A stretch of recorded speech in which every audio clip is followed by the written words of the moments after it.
अभी ऑलमोस्ट जैसे आपको पता है और 1 मंथ लॉकडाउन चलने वाला है। आई सजेस्ट ऐसे ही जो कोचिंग चलती रहेगी तो प्लीज आप अपनी तरफ से भी घर पे कुछ करो। एटलीस्ट जो चैप्टर हो चुके हैं ना उसको ऐसे पढ़ के आओ, एटलीस्ट गॉस लॉ वगैरह थोड़ा सा रीड करके आओ। सो मुझे, हाँ, आई होप आपने पढ़ के आए रहेंगे Gauss law, Coulomb's law, electric flux, है ना? ठीक है, तो देखते हैं कौन क्या रीड करके आया है।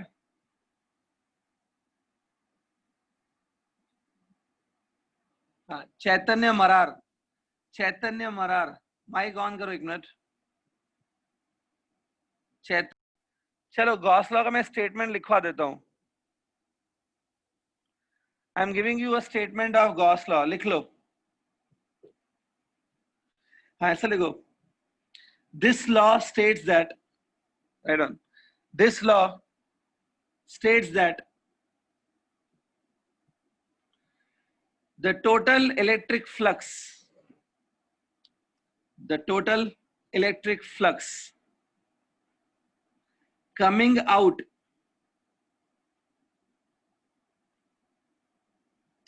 of a closed surface,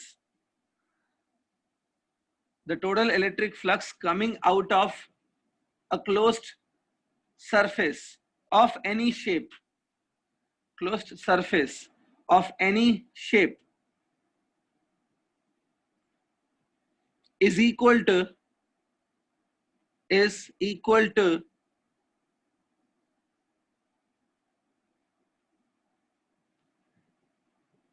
charge enclosed by that surface, is equal to charge enclosed by that surface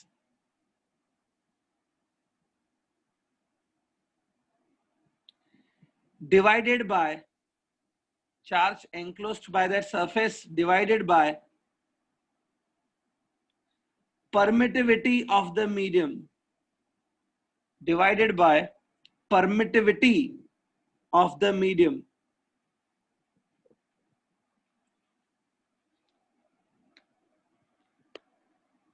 लिख लिया सबने? ठीक है। अब आप में से बहुत सारे स्टूडेंट ऐसे होंगे जो ये सोच रहे होंगे कि हाँ सर, ये गॉस लॉ जो आपने लिखवाया हम लोग एग्जाम में याद करके जाएंगे और लिख के आएंगे। याद नहीं करना होता है स्टूडेंट्स, फिजिक्स याद करने का नहीं होता है। मैंने भी कभी याद नहीं किया था, ये सब चीजें याद नहीं करना होता है, खाली समझना होता है। अब देखो आपने जो स्टेटमेंट लिखी है मैं समझा देता हूं उसको एक बार फिर से। Just look at the screen. Imagine करो कि ये मैंने एक सरफेस बनाई है, देखो सी, ये एक सरफेस है, दिख रहा है?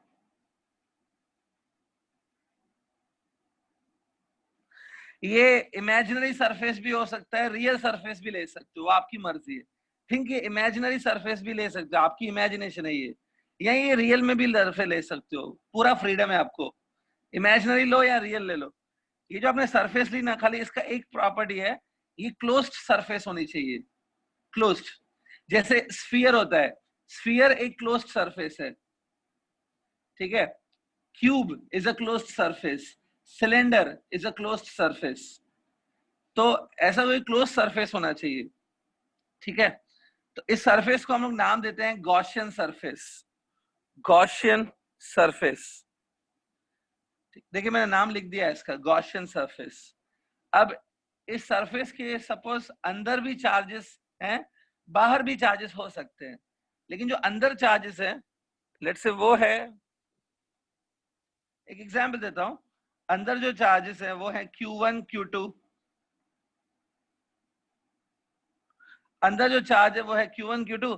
सपोज बाहर चार्ज है Q3, ये देखो डायग्राम, सरफेस के बाहर चार्ज Q3 है, अंदर चार्ज Q1 Q2 है, ठीक है? अब ये जो सरफेस है ना, ये जो आपने सरफेस ली है, ठीक है, सरफेस दिख रही है ना, इस सरफेस पे मैं एक छोटा सा एरिया ले लेता हूं। Look at it, I am taking a very small area on this surface. ये एरिया देखो स्टूडेंट, ये देखो जहां पे मेरी फिंगर है, see this, it's a very small area on this surface. ये एरिया को आप ऐसे डी ए लिख सकते हैं, डी ए, छोटी सी एरिया है डी ए। डी ए लिखो या डी एस भी लिख सकते हैं, डी एस या डी ए, छोटा सा एरिया है, ठीक है। हाँ, ध्यान से देखते जाओ। हाँ, ठीक है। अब देखो, ये जो चार्जेस है ना, आपने इतना तो सुना है, ये जो चार्जेस हैं, चार्जेस में से इलेक्ट्रिकल लाइंस ऑफ फोर्सेस निकलती हैं। The electric lines of forces starts from positive charge and the electric lines of forces end on the negative charge, ऐसा सुना होगा आपने। तो ये जो अपने चार्ज है, इसमें से इलेक्ट्रिक लाइंस निकलेंगी, बराबर। तो देखो, मैं कुछ इलेक्ट्रिक लाइंस बना रहा हूं। सी दिस इलेक्ट्रिक लाइंस, खाली ये लाइंस नहीं निकलेंगी, और भी लाइंस निकलेंगी, लेकिन मैंने इतनी लाइंस बनाई है, only this much lines I have drawn. वापस बता रहा हूँ, ये जो लाइंस मैंने बनाई है रेड कलर से, these are electric lines. These electric lines starts from positive charge and the completes on the negative charge। आपने सुना होगा इनके बारे में, इलेक्ट्रिक लाइंस। ये लाइंस देखो, आपको अगर देखेंगे, ये कुछ लाइंस हैं जो इस डीए एरिया में से बाहर आ रही है। Lines are coming out of the area. जो भी लाइंस इस डीए एरिया में से बाहर आ रही हैं, इन लाइंस को फ्लक्स भी बोला जाता है। When the lines, electrical lines, when they come out of a particular area, then they are called as flux। Flux और कुछ भी नहीं है, इन लाइंस को ही बोला जाता है। तो जो लाइंस बाहर आ रही है ना, इन लाइंस को बोलते हैं फ्लक्स, ठीक है। वापस सुन लेना, इलेक्ट्रिकल लाइंस जब किसी एरिया में से बाहर आती है ना, तब उनको फ्लक्स बोला जाता है, अदरवाइज नहीं बोलते flux. When they come out of a certain area, the electrical lines then known as flux, ठीक है। अब फ्लक्स कितने होते हैं वो बता देता हूँ, ठीक है। यहां से जो फ्लक्स आ रहा है ना, लाइंस कितनी है वो काउंट कैसे होता है, ठीक है। यहाँ पर ये जो आपने एरिया ली है, यहाँ पर सपोज इलेक्ट्रिक फील्ड है E, is a electric field at this point. So electric field ले लो and take electric field and dot product with D A bar. Electric field dot product with dA bar, this is equal to flux। Flux coming out of the dA area is E dot product with dA। ये रहता है flux। Again I am telling, this is a flux through this dA area। ये dA area में से इतने flux है। ऐसे ही अगर मैं यहाँ पे और एक dA area ले लूं, if I take again here dA area, here also I can take dA area, तो सब dA area जो रहेंगी, everywhere you can take a small area dA, इन सब एरिया से फ्लक्स बाहर आएंगे। Flux through any D A area is given by this one. इन सारे फ्लक्स को हम लोग कलेक्ट करेंगे, मतलब ऐसे integration of all this flux, so this will become, ये क्या मिल जाएगा, it will become total flux coming out of the entire surface. This is total flux coming out of the total surface, Gaussian surface. It is equal to charge which is inside the surface। inside the surface कितना charge है, Q1 plus Q2, Q1 plus Q2। यहाँ पे हम लोग Q3 को include नहीं करेंगे, Q3 outside the surface है, सिर्फ इनसाइड द सरफेस वाला चार्ज लेंगे, divided by epsilon zero. Epsilon zero is the permittivity of the medium. ये है गॉस लॉ, ऐसा पता होना चाहिए। दिस इज गॉस लॉ, समझा, ठीक है। जिनको लग रहा है कि सर जो बहुत डिफिकल्ट है ये वो है, क्या इसमें, इसमें खाली इतना बोला गया है, total flux are is equal to charge upon epsilon zero, charge inside the surface.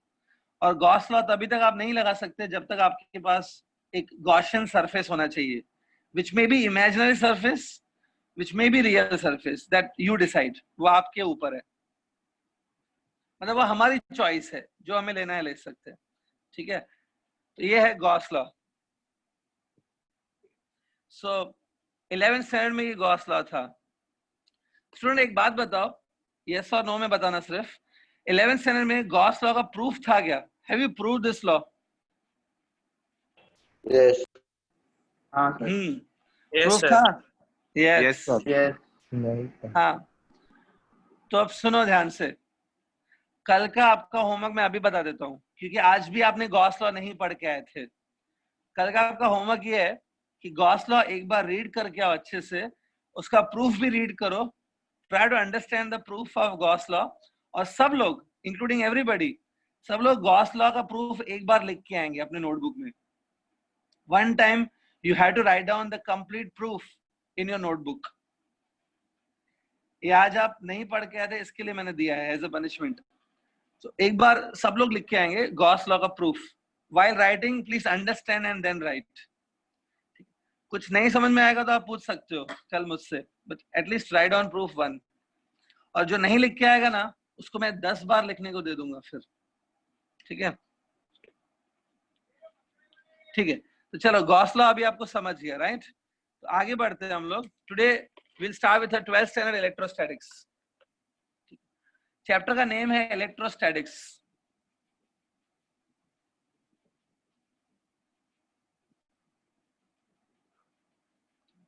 Electrostatic means, electrostatic का मतलब होता है चार्जेस एट रेस्ट। यहाँ पे हम लोग चार्जेस जो रेस्ट पे होते हैं उनके बारे में पढ़ते हैं। We will study about charges which are at rest, never moving charges, charges at rest. तो चार्जेस एट रेस्ट की क्या प्रॉपर्टीज हैं, what is the behaviour of the charges when they are at rest, what are their properties, what they can do, वो सब हम लोग पढ़ते हैं। That is electrostatics. अब इलेक्ट्रोस्टैटिक्स आपने 11th में भी किया है, so it's not a new chapter for you. मैं आज 12th से स्टार्ट करता हूँ। 12th के इलेक्ट्रोस्टैटिक में सबसे पहला टॉपिक आता है the applications of Gauss law. Gauss law के एप्लीकेशंस।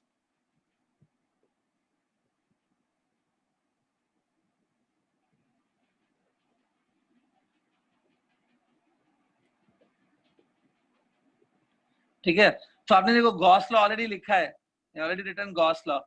उसके बाद आप एप्लीकेशंस लिखेंगे। Put the heading applications of Gauss law.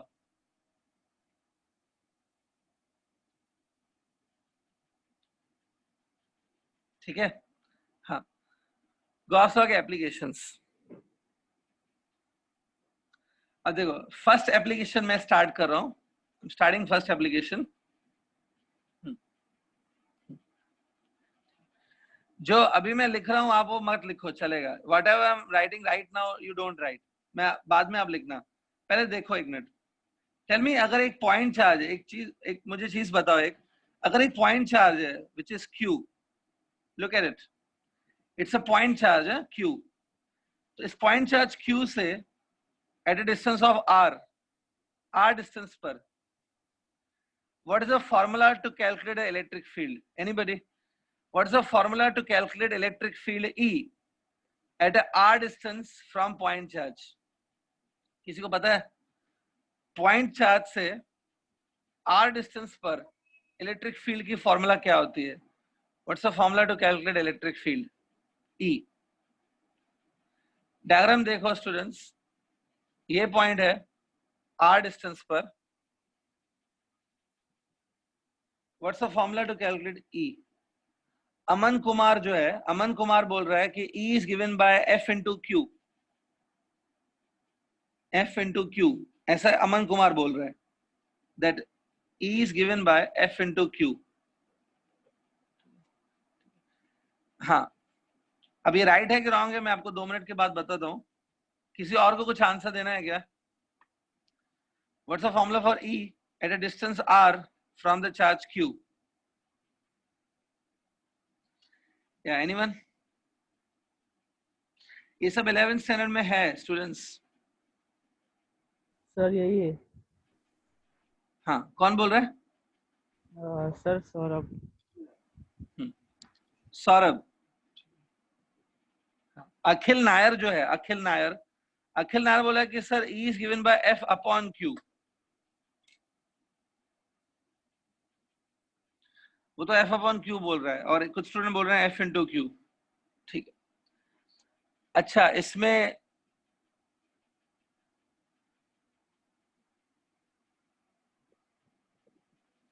हाँ, तन्मय मोरे जो है, तन्मय मोरे बोल रहा है कि E is given by 1/4 pi epsilon naught Q by R square। तन्मय मोरे ये बोल रहा है। ठीक है, हाँ ठीक है। अब मैं राइट आंसर बता दूं। बालाजी मूपनार है, वो भी बोल रहा है E equal F by Q। अच्छा स्टूडेंट, नाउ स्टॉप मैसेजिंग, मैं आपको आंसर बता रहा हूं। सबसे पहले Aman Kumar, E equal F into Q बिल्कुल रॉन्ग फॉर्मूला है, इट्स कंप्लीटली रॉन्ग। ऐसी कोई फॉर्मूला है ही नहीं E equal F into Q. E equal to F by Q एक राइट फॉर्मूला है, E equal F by Q is right, लेकिन यहां पर ये नहीं लगेगी, यहां पे ये नहीं लगेगी। बिकॉज रीजन बताता हूं मैं आपको। ये फॉर्मूला तो याद है, लेकिन इसका शायद इसके पीछे जो अंडरस्टैंडिंग है वो याद नहीं है। F बाय Q पता है कब लगानी होती है फॉर्मूला? अगर ये जो पॉइंट है, सी दिस पॉइंट, जिस पॉइंट पे आप इलेक्ट्रिक फील्ड कैलकुलेट कर रहे हो, जिस पॉइंट पे आप इलेक्ट्रिक फील्ड कैलकुलेट करना चाहते हो, इस पॉइंट पे अगर कोई चार्ज रखा है, स्मॉल टेस्ट चार्ज, तब ये फॉर्मूला लगती है। ये फॉर्मूला आपने गलत लगा दी यहाँ पे ये फॉर्मूला लगेगी। ये जो Q है ना, Q is a charge who is producing the electric field. Q वो चार्ज है जिसने इलेक्ट्रिक फील्ड प्रोड्यूस किया है। यहाँ पे Q नहीं आता है, यहाँ पे ये Q नहीं आना चाहिए। ये फॉर्मूला है Q के साथ। स्टूडेंट ये फॉर्मूला है 1/4 pi epsilon 0 Q by R square। So I hope everybody knows this formula. ये फॉर्मूला अगर नहीं पता तो आपका ये फर्स्ट एप्लीकेशन समझ में नहीं आएगा। You should know this formula. So this is a formula for electric field because of the Q charge at a distance R from that charge। ठीक है, ये सब लिखने की जरूरत नहीं है, बट ये पता होना चाहिए। ठीक है, so I am starting with the first application now। ठीक, look at first application है that Gauss law is used to find E bar। Gauss law is used to find E electric field due to charged sphere।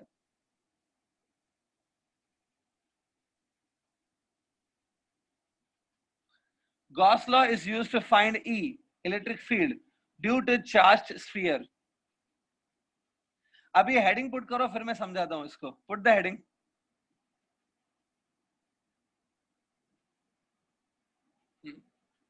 Gauss law is used to find E मतलब electric field due to charged sphere. देखो आपने, अभी मैं थोड़ा समझा देता हूं।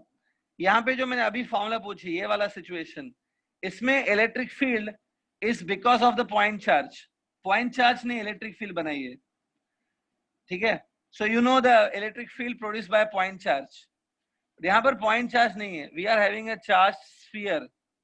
Sphere कितना इलेक्ट्रिक फील्ड बनाता है वो फाइंड करना है। ठीक है, look at this diagram. Imagine ये एक स्फीयर है, इट्स अ स्फीयर। ठीक है, अगर ये स्फीयर मेटल का बना हुआ है, if it is a metallic sphere, तो इसको हम लोग बोलते हैं conducting sphere. Conducting sphere.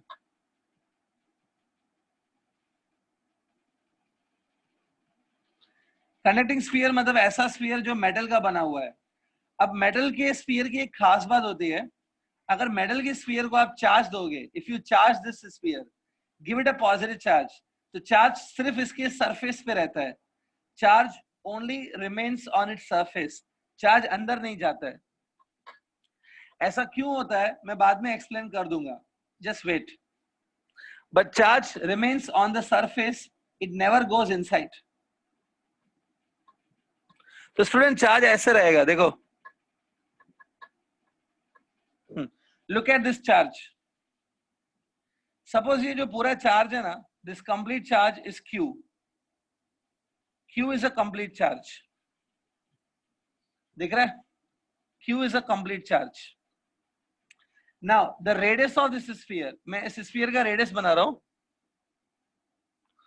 Radius of this sphere is capital R। ये देखो, see capital R is the radius of this sphere.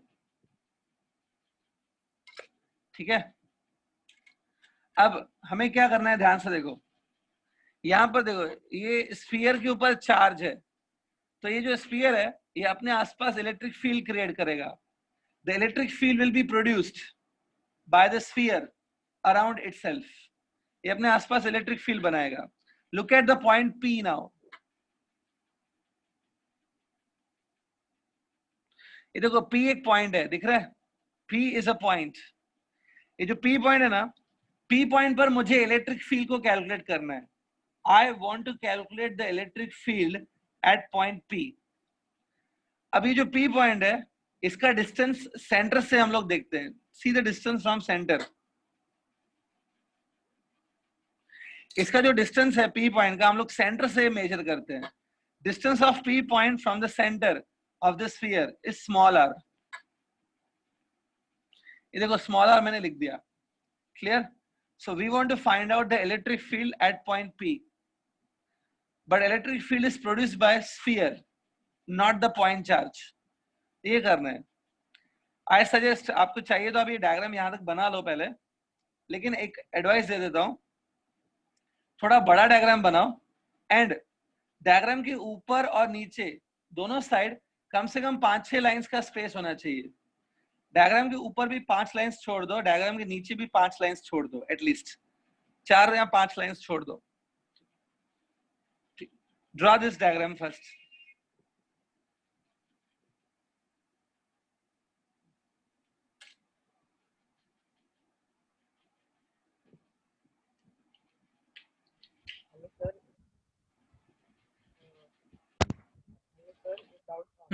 हो गया?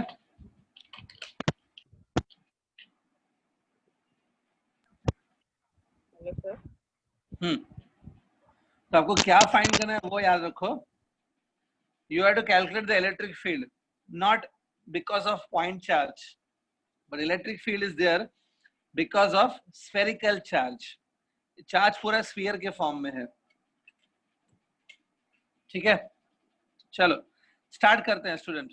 कैसे करेंगे देखो ध्यान से. Look at it. हाँ, सबसे पहले ऑब्वियसली हम लोग गॉस लॉ से करना है. We want to do with a Gauss law. तो गॉस लॉ का सबसे पहला स्टेप होता है टू ड्रॉ गॉसियन सरफेस. वो इमेजिनरी गॉसियन सरफेस बनानी पड़ेगी. ठीक है, तो यहाँ पे देखो मैं एक गॉसियन सरफेस बना रहा हूँ. It's an imaginary surface. ये देखो, look at it. See carefully what I M drawing.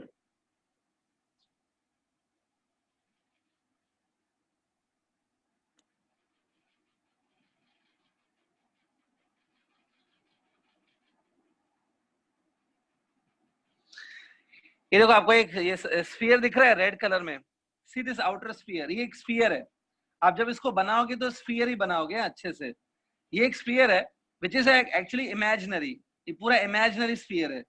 इसलिए आप क्या करना है, इसको डॉटेड से भी बना सकते हो. You can draw with a dotted line. मैंने सॉलिड से बनाया है, आप डॉटेड से बनाओ तो बेटर रहेगा. This is an imaginary sphere. ये देखो, this is known as Gaussian sphere.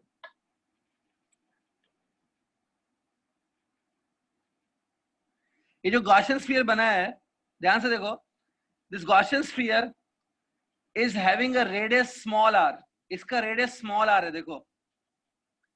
And the radius of actual sphere, जो एक्चुअल स्फीयर है बीच में, उसका रेडियस है capital R. So capital R is a radius of one sphere, small r is a radius of other sphere, Gaussian sphere. यहां तक draw करो पहले.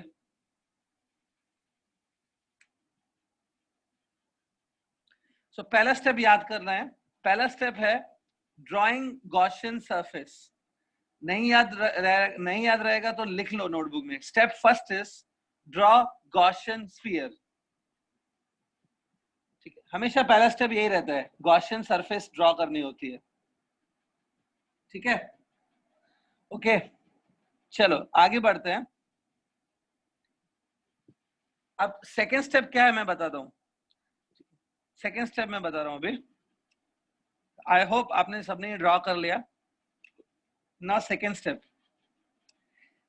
ये होता है कि आपने जो ये गॉसियन सरफेस बनाई है ना, इस गॉसियन सरफेस पे हम लोग एक छोटा सा एरिया ले लेंगे विच इज DA.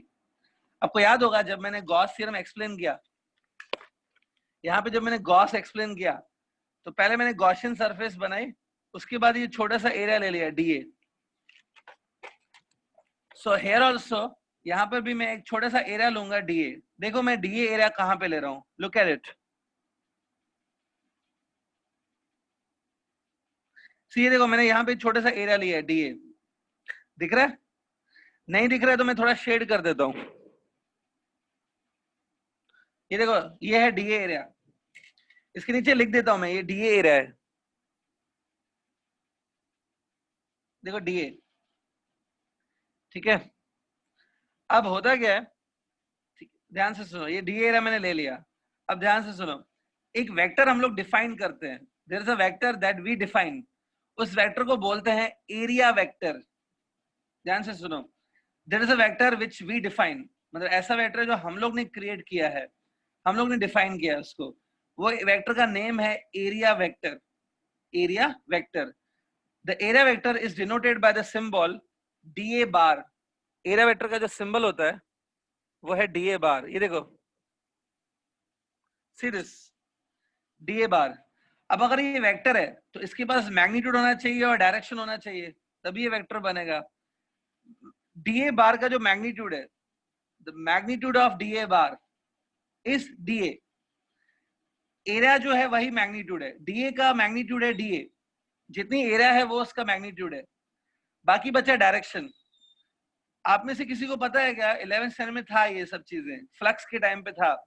आप में से किसी को पता है what is the direction of D A bar? D A bar का सर डायरेक्शन बोलो। सर परपेंडिकुलर वो टू जो द सरफेस है ना उसके ऊपर के ऊपर परपेंडिकुलर। परपेंडिकुलर, यस यस, पता है ना ये चीज। हाँ, सो देखो मैं वही कर रहा हूँ, सी दिस। ये देखो ये है डीए के ऊपर परपेंडिकुलर, मैंने ड्रॉ कर लिया। Draw the perpendicular on the D A area, it is the direction of D A bar. ठीक है, तो देखो ये डीए वेक्टर हो गया सबसे पहला। It's a step number 2 finished. Step 2 लेना है, एरिया डीए लेनी है और डीए वेक्टर को ड्रॉ करना है। यहां तक ड्रॉ कर लो students. D A is strictly perpendicular on the area. ये जो डीए वेक्टर है it is perpendicular on the area.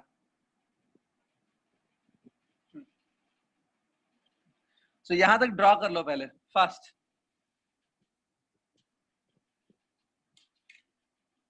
ठीक है,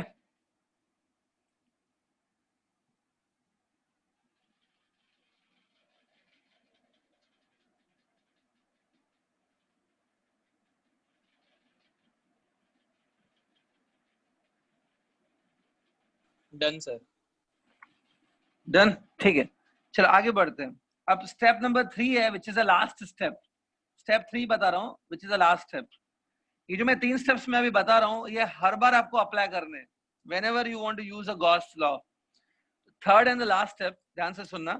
थर्ड स्टेप है अभी हम लोग इलेक्ट्रिक फील्ड कैलकुलेट करेंगे। ठीक है, मतलब we will draw first of all electric field, E को ड्रॉ करेंगे और फिर उसको कैलकुलेट करेंगे। कैसे, ध्यान से देखो। ठीक है, ये जो पी पॉइंट है ना, पी पॉइंट पर आपको इलेक्ट्रिक फील्ड कैलकुलेट करनी है, बराबर।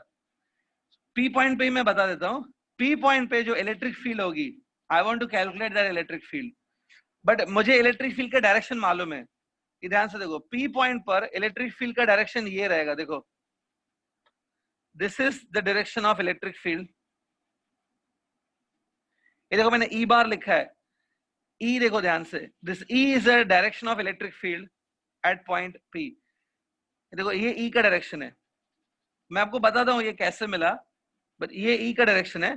तो अब ध्यान से देखो, ई और डीए का डायरेक्शन सेम है, direction of E and DA is same. ये है ई का डायरेक्शन। अब अगर आपको ये कंफ्यूजन हो रहा है कि सर ये ई का डायरेक्शन कैसे मिला हमको, तो मैं आपको वो बता देता हूँ। How do I got this direction of E? ये यहाँ पे देखो, यहाँ पे मैं एक्सप्लेन कर रहा हूँ। सी, अगर ये एक स्फीयर है जिसके ऊपर ऐसे चार्ज रखा हुआ है, लाइक दिस, ये रियल स्फीयर है, इट्स अ रियल। सबको ये पता है कि पॉजिटिव चार्ज जो होता है, पॉजिटिव चार्ज से इलेक्ट्रिकल लाइंस बाहर आती हैं। The electrical lines comes out of the positive charge. यहाँ पे इलेक्ट्रिक लाइंस कैसे बाहर आएंगे? The electric lines will be this way. ये देखो, electrical lines never cut each other, ये कभी एक दूसरे को कट नहीं करती है। ये इलेक्ट्रिकल लाइंस है, देखो, है ना।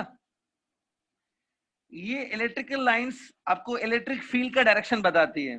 देखो सपोज आप यहाँ पे कोई पॉइंट लोगे, if you take any point over here, इस पॉइंट पर ये जो इलेक्ट्रिकल लाइन है ऐसा है ना, the electrical line gives you direction of E. ये लाइंस ई का डायरेक्शन बताती है, तो ये ई का डायरेक्शन बता रही है लाइंस। तो ई का डायरेक्शन कैसा है? Is it radially outward? It's radially outward, radially बाहर जा रही है। This is direction of E. तो यहाँ पर भी मैंने वही किया है, here also I have done same thing. ये पॉजिटिव चार्ज है, यहाँ से मैंने ये बनाया, ये इलेक्ट्रिकल लाइन है, इट्स इलेक्ट्रिकल लाइन, तो this is also direction of E. तो ई कैसा है? रेडियली आउटवर्ड है, ऐसा। यहाँ पर ई ऐसा होगा, इट्स करेक्ट, ई है। So what is the angle between E and D A? It is 0 degree.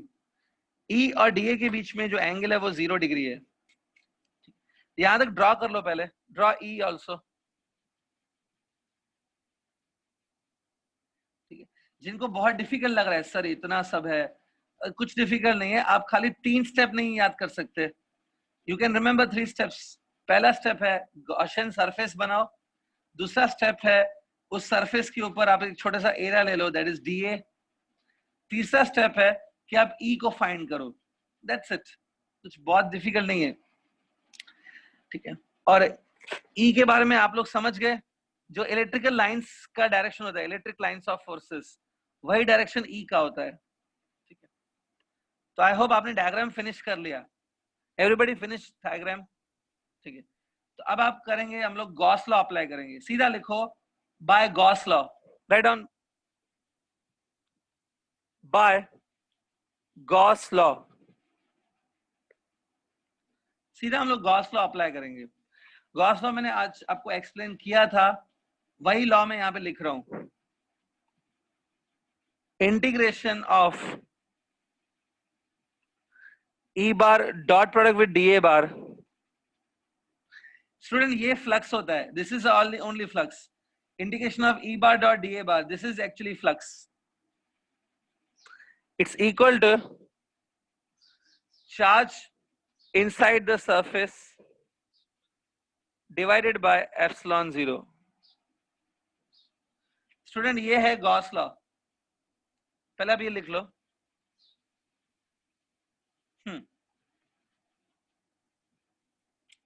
चलिए आगे बढ़ते हैं।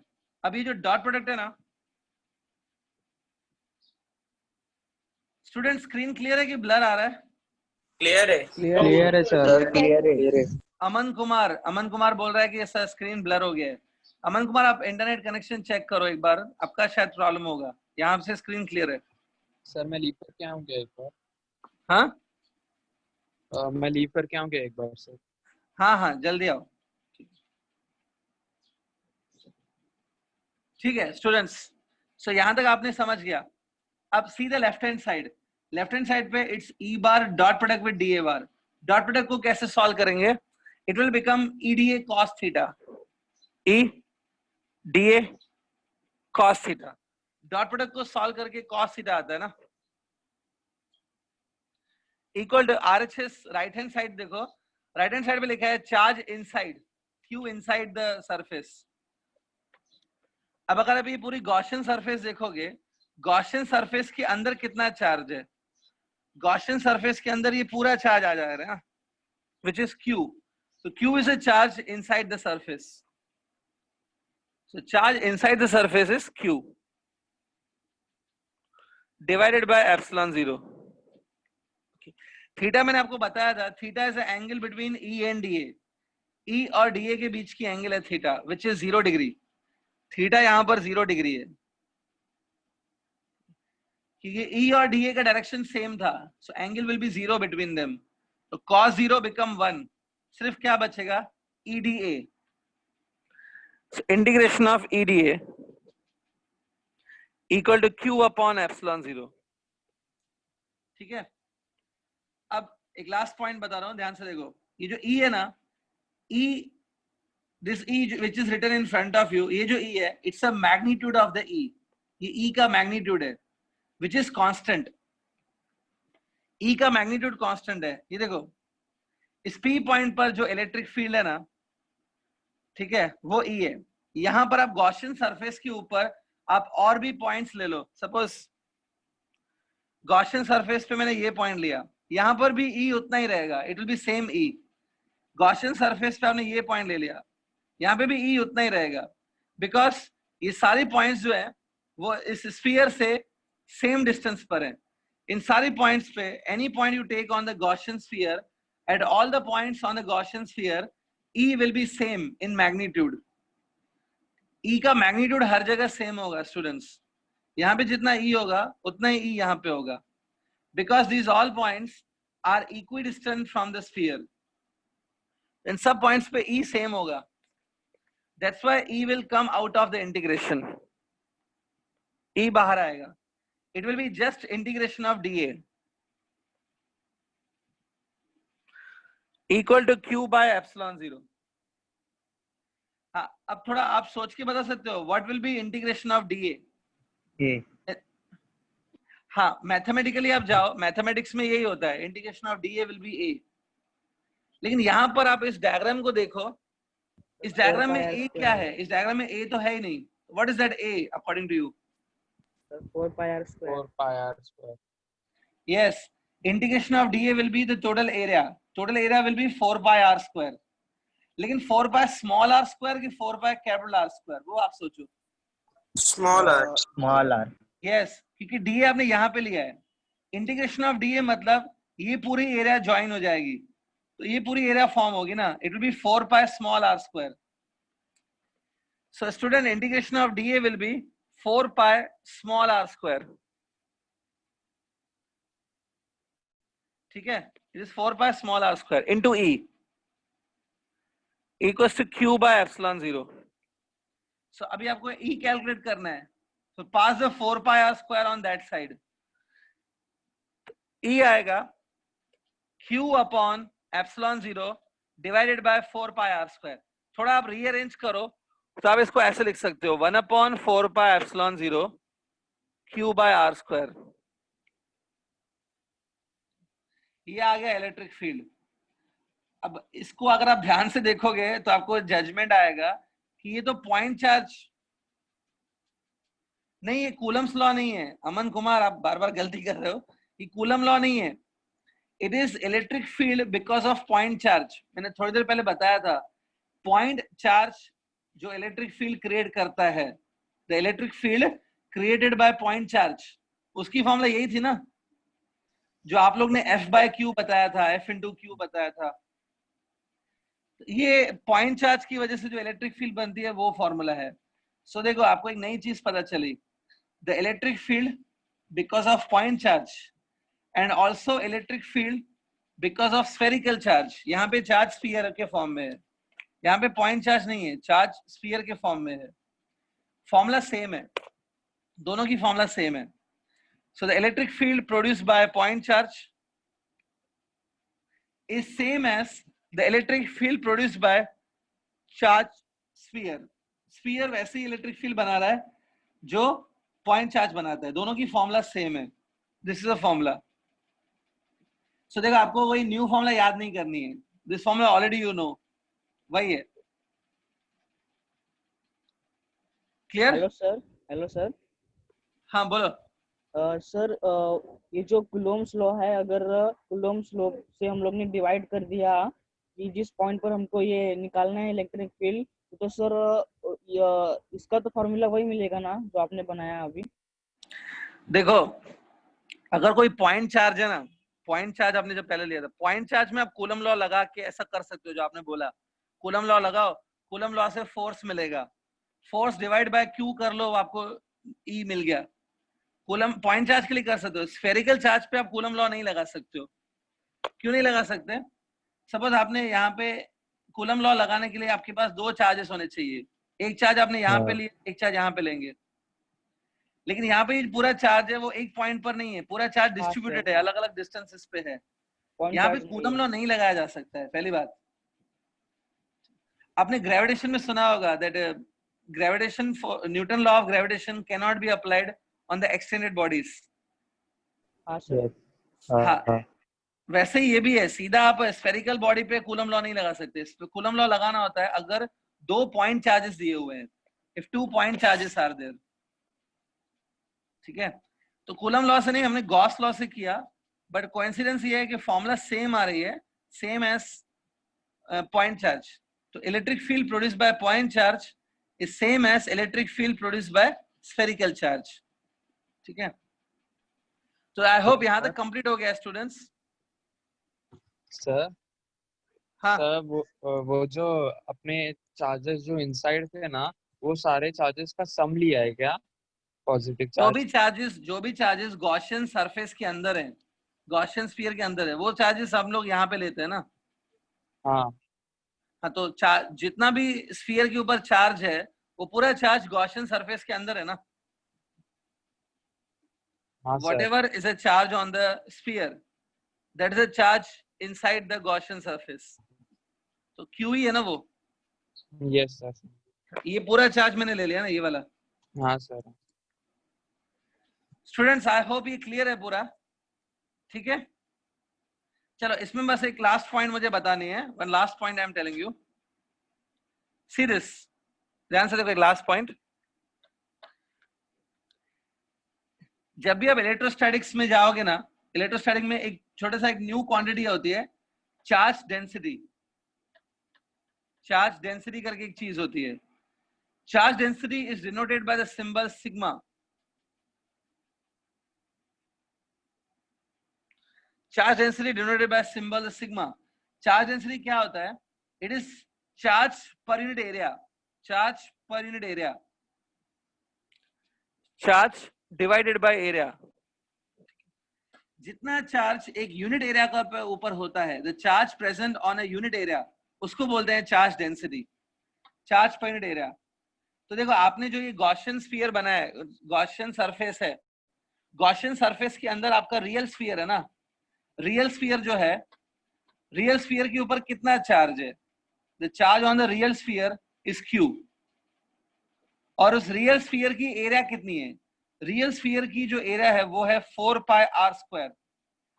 तो दिस मच, ध्यान से देखो, this much charge is present on this much area, charge divide by area आप करोगे, सो दिस बिकम चार्ज पर unit area. This is called charge density, sigma.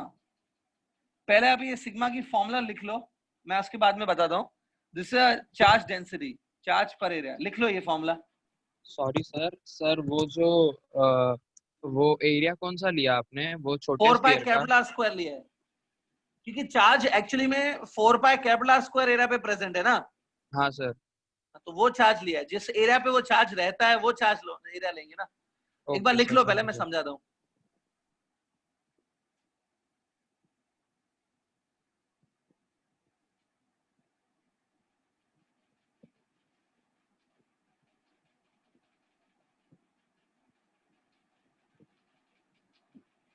Okay student, ये सिंपल है, ठीक है। जैसे देखो, आपने पॉपुलेशन डेंसिटी सुना है, आप अगर शहर में रहते हो, आप जमीन पे रहते हो, तो total population divided by area of the land becomes population density. वैसे ही यहाँ पे चार्ज जो है वो एरिया के ऊपर रह रहा है, charge is living on the area, charge divide by area करो, that become charge density, Q by 4 pi R square. So I hope सबने ये फॉर्मूला लिख लिया। अब देखो मेरे को करना क्या है, मुझे ये करना है कि हमने जो E कैलकुलेट किया, हमने पहले E कैलकुलेट किया था, I want to bring E in terms of sigma. मुझे E लाना है इन टर्म्स ऑफ सिग्मा। तो देखो E का फॉर्मूला क्या था? E का फॉर्मूला है 1 by 4 pi epsilon 0 Q by R square. This is the formula of E, याद है? अब मुझे E लाना है इन टर्म्स ऑफ सिग्मा, ये मेरा काम है। तो देखो मैं क्या कर रहा हूं, दिस फॉर्मूला एवरीबॉडी नोस, इसको multiply and divided by R square करेंगे। लुक एट इट, ये देखो, multiply by R square divided by R square, ठीक है। अब ध्यान से देखो, न्यूमरेटर में जो Q है उसको मैंने सर्किल किया, डिनोमिनेटर में देखो 4 पाई आर स्क्वायर है, देखो जिसको मैंने सर्किल किया है, ये जो जिन जिन क्वांटिटीज को मैंने सर्किल किया है उनको देखो, Q upon 4 pi capital R square, ये तो सिग्मा होता है ना, this is charge density, charge पर एरिया, चार्ज प्रेजेंट पर यूनिट एरिया, इसको सिग्मा लिख दो। सो ऑटोमेटिकली फॉर्मूला आएगी sigma capital R square divide by epsilon 0 small r square. तो student ultimately you will get this formula. ये है E का formula in terms of sigma. E is sigma by epsilon 0 capital R square upon small r square. ठीक है,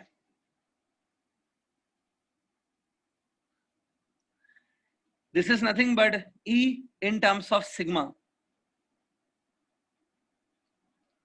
Clear?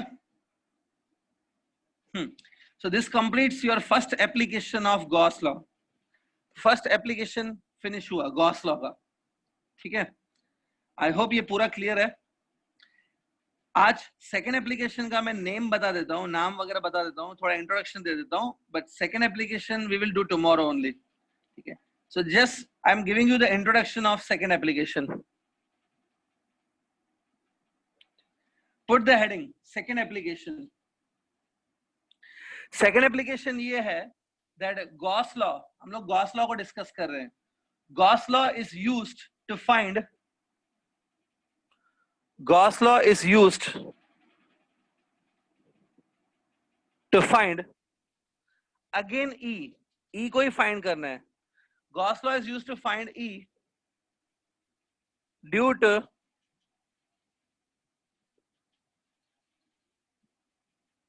Gauss law is used to find E due to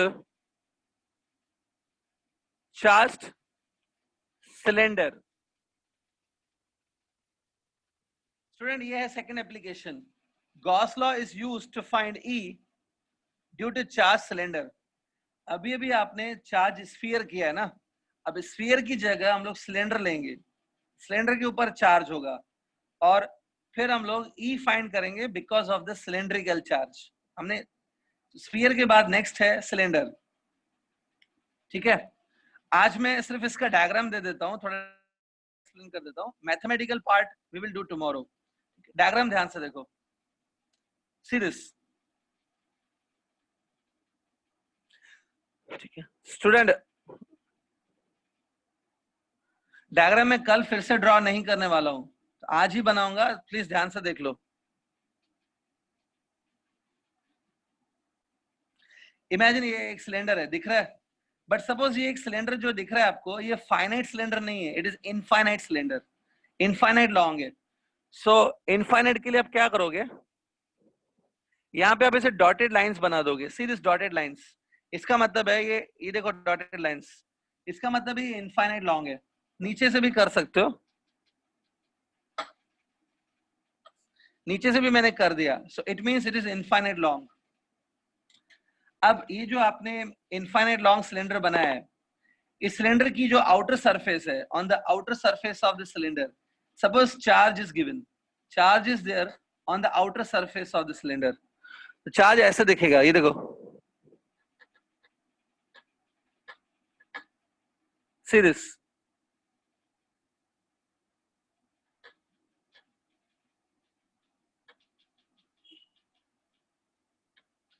ये दिख रहा है charge. ये चार्ज कितना है मैं नहीं बता सकता हूँ, बिकॉज ये इनफाइनाइट लॉन्ग सिलेंडर है। अगर इनफाइनाइट लॉन्ग है तो इस पे चार्ज भी इनफाइनाइट रहेगा, आप चार्ज को काउंट ही नहीं कर सकते because it is infinite long charge, लेकिन ये चार्ज है। ठीक है ना, आपको ये पता है that every cylinder has its own axis, cylinder की अपनी एक एक्सिस होती है। तो मैं now I am drawing the axis of the cylinder, see this axis of cylinder, ये देखो मैंने रेड कलर से ड्रॉ किया है, it is the axis of the cylinder. ठीक है, नाउ लुक एट इट,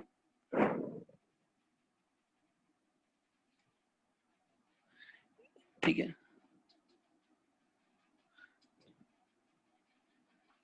ये जो रेडियस दिख रहा है, ये this is radius of the cylinder. आपने याद करो पिछले डेरिवेशन में रेडियस ऑफ द स्फीयर क्या लिखा था, कैपिटल आर लिखा था आपने। यहाँ पे भी रेडियस ऑफ सिलेंडर जो है, रेडियस ऑफ सिलेंडर वो होगा capital R. Capital R is a radius of cylinder, ठीक है। तो आप क्या करो, यहां तक पहले ड्रॉ कर लो, ड्रॉ अप टू हियर।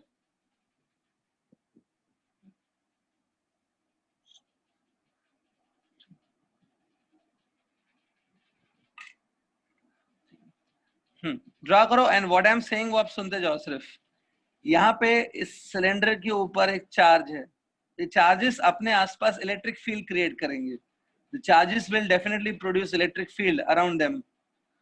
सो यहाँ पर एक पी पॉइंट है, look at this P point. ये पी पॉइंट है, I want to calculate the electric field at point P.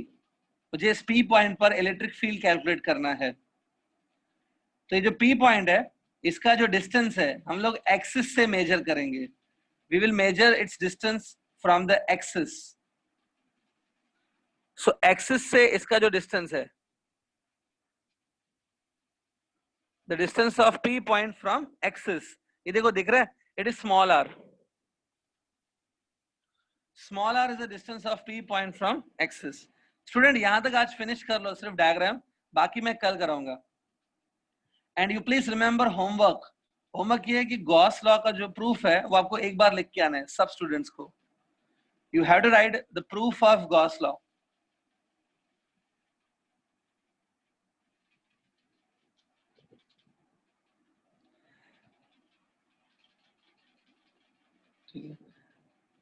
अमन कुमार, सौरभ रजक, आपने कुछ डाउट्स पूछे हैं? पहले अमन कुमार आप माइक ऑन करके पूछो।